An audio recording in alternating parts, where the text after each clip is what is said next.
Soyo salelingai nazongisela yo nini yeswe ona soyo salelingai na pesa yo nini.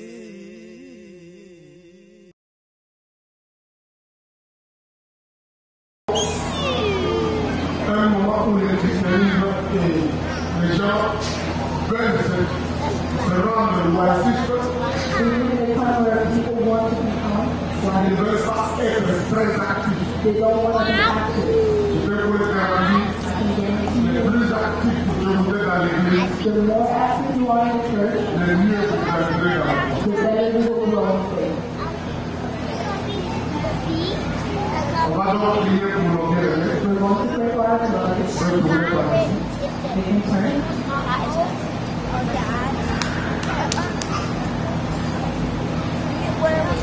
bien-aimés.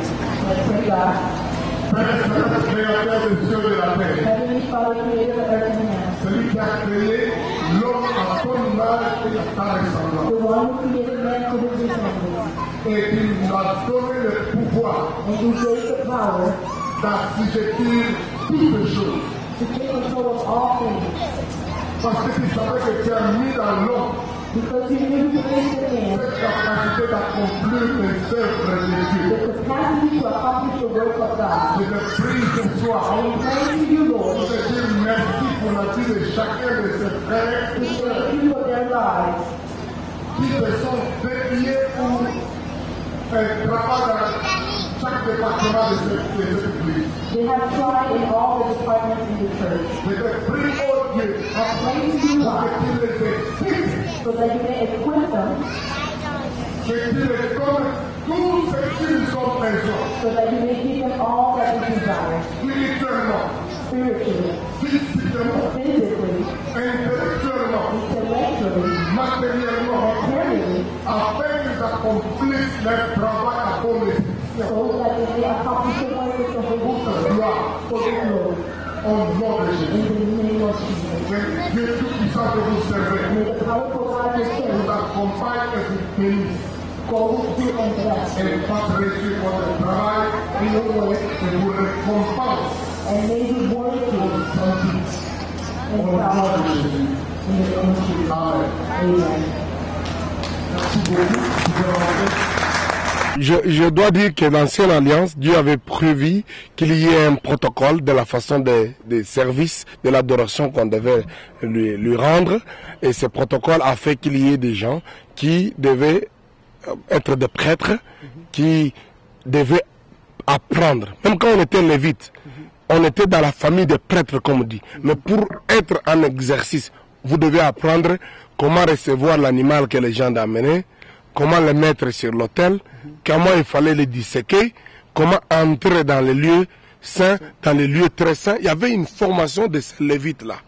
Donc, un peu pour répondre aux besoins de la formation, quel que soit l'appel que les gens ont. Donc, j'ai dit que le protocole que Dieu avait organisé, avait mis en place, c'est que chaque tribu ait quelque chose à faire pour permettre à ce que le travail se fasse avec harmonie.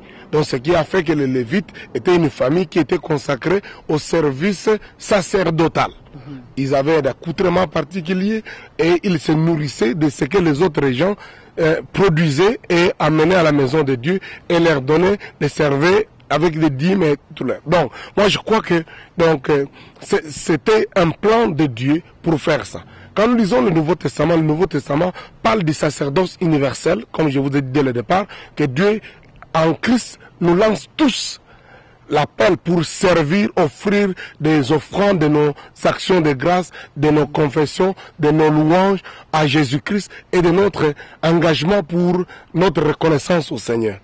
Et donc, en ces termes-là, on n'a plus de famille de Lévites encore. Non. Donc, tout le monde est en quelque sorte consacré à servir Dieu. Donc, comme les membres du sacerdoce universel. Mais cela n'exclut pas qu'il y ait des groupes de gens qui sont, comme Ephésiens chapitre 4 dit, qui sont des dons de Christ à l'Église, comme des prophètes, des apôtres, des docteurs, des pasteurs, des évangélistes, qui sont des gens qui ont appel, un ministère pour équiper les autres saints qui font le sacerdoce universel. Donc, moi je crois que c'est possible de trouver des gens qui ne peuvent que, qui ont un appel particulier, celui qui est appelé de 3e degré, qui ont une vocation particulière pour servir Dieu. Et cela, ils peuvent être des jeunes, ils peuvent être des adultes, ils peuvent être de n'importe quel. Ma préoccupation seulement avec ta question, c'est de dire que ces gens-là, ils ne veulent pas étudier, ils ne veulent pas faire quoi que ce soit. Non. Écoute, même quand on parle de Lévites qui mangeaient à la table, donc au service sacerdotal, la Bible dit qu'on ne leur donnait pas de terre pour qu'ils habitent à eux-mêmes. Mais ils avaient des endroits derrière leur maison. Donc, quand je parle de terre, de leur territoire, ils n'avaient pas de territoire, mais ils habitaient dans les territoires des autres tribus. Donc, à côté des maisons des autres gens, et ils pouvaient avoir leur maison. Et la Bible dit on leur donnait même des banlieues. Donc, des banlieues pour qu'ils aient leurs brebis et qu'ils fassent leurs champs. Alors là, il y a un problème. La culture, la société où ils avaient été, il n'y avait que ça comme métier. La majorité des gens n'étaient qu'éleveurs ou agriculteurs. Si on donnait une portion de terre où on demandait à chaque lévite d'avoir un petit jardin à côté de lui, d'avoir ça signifie que quelque part, il travaillait aussi. Il faisait pas peut-être de la façon que tout le monde travaille, mais il faisait quelque chose qui pouvait leur générer un peu de moyens. Donc, mais la responsabilité de toutes les autres tribus étaient de nourrir et prendre soin de Lévites. Ça, c'est clair. Et je crois qu'aujourd'hui encore, les hommes de Dieu, comme Paul dit, peuvent s'attendre de se nourrir de la table de leur ministère. Du fait que, puisqu'ils servent les gens avec des biens spirituels, ces gens peuvent prendre soin d'eux du point de vue matériel, en pourvoyant à leurs besoins, en apportant leurs dîmes, leurs offrandes, leurs contributions, pour qu'ils ne manquent pas de moyens, pour que ceux qui sont au service de Dieu ne manquent pas de moyens. Mais cela ne doit pas amener ceux qui sont au travail de Dieu de ne pas étudier, de ne pas recevoir la formation. J'ai toujours répondu de la façon la plus simple. Le Dieu que nous servons nous a donné un livre. Et nous devons utiliser ce livre-là pour enseigner aux gens. Ce qui signifie que nous devons étudier comment lire le livre. Comment connaître ce livre-là pour l'enseigner aux autres. Et nous vivons une période assez critique, c'est que Dieu ne nous a pas donné le livre à nous seuls. Même ceux auprès de qui nous allons enseigner, ils ont le livre en question. Ils ont la Bible. Donc quand nous venons déclarer des choses, nous ne devons pas nous attendre comme si nous sommes les seuls dépositaires. Au contraire, nous devons devenir des spécialistes dans la façon dont nous expliquons ou nous présentons ces messages-là. C'est pourquoi je crois qu'il faut étudier profondément. Donc si vous êtes appelé au ministère, vous devez étudier profondément. La deuxième façon que je réponds à cette question, me référant toujours à la Bible, c'est le fait que quand je vois les auteurs des livres de la Bible a été écrite, inspirée par Dieu, par 40 personnes. Parmi les 40 auteurs, à peu près 3 ont écrit les 3 quarts de la Bible. À peu près 3 ont écrit les 3 quarts de la Bible. Et quand vous étudiez, ces gens qui ont beaucoup écrit, c'est des gens qui ont beaucoup étudié. Alors que les autres auteurs, ils étaient aussi inspirés par le Saint-Esprit. Abdias était inspiré par le Saint-Esprit. Il n'a écrit qu'un chapitre. Jude a été inspiré par le Saint-Esprit. Il n'a écrit qu'un chapitre.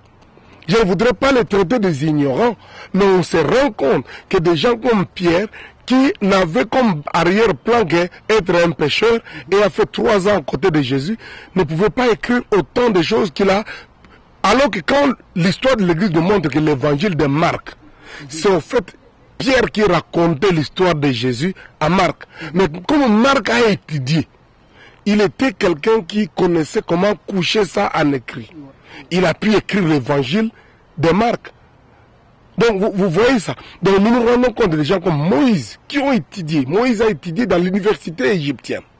Quand je parle de l'université, c'est l'université. C'est des gens qui avaient reçu une formation extraordinaire. Il est allé faire 40 ans dans le désert, 40 ans il a fait en Égypte, où il a étudié, il a été formé pour être un prince, un responsable de la plus grande, de la superpuissance de l'époque. Ce n'était pas n'importe qui devait devenir prince en Israël, en Égypte. Dieu trouve que cette formation en elle-même n'est pas suffisante. Il l'amène 40 ans dans le désert où il s'occupe des brebis. C'est une formation. Quand il vient, il fait 40 ans avec les enfants d'Israël pour les faire traverser. Il écrit toutes ces choses. Vous sentez la capacité intellectuelle, la force.